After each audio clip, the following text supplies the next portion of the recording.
ఒక ఊరిలో రాము అనే ఒక అబ్బాయి ఉండేవాడు. అతను చదువులో, ఆటల్లో ఎప్పుడూ ఫస్ట్ వచ్చేవాడు. స్కూల్లో టీచర్స్ అందరూ అతనిని బాగా ఇష్టపడేవారు.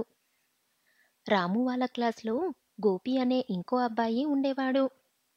అతనికి రాముని చూస్తే చాలా అసూయగా ఉండేది.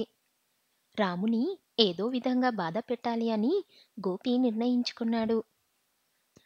ఒకరోజు సాయంత్రం అందరూ ఆడుకునే సమయంలో గోపి రాము స్కూల్ బ్యాగ్‌ని ఎవరికీ తెలియకుండా ఒక చెట్టు మీద దాచాడు. ఆడుకోవడం అయిపోయాక రాము తన స్కూల్ బ్యాగు కోసం చాలా వెతికాడు. అయినా బ్యాగు కనపడలేదు. చాలా బాధగా ఇంటికి వెళ్ళాడు.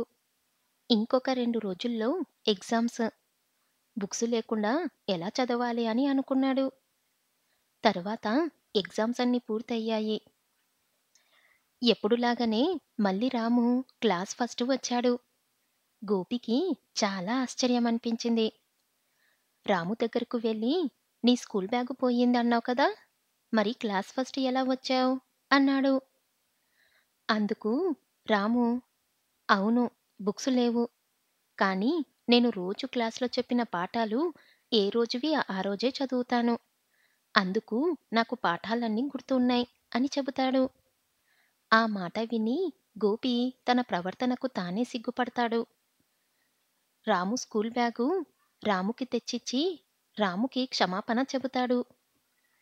రోజు పాఠాలు సరిగ్గా విని, ఏ రోజు పాటలు ఆ రోజు చదువుకునే అలవాటు చేసుకుంటే, తాను కూడా క్లాస్ ఫస్ట్ రావచ్చు అని నిర్ణయించుకుంటాడు.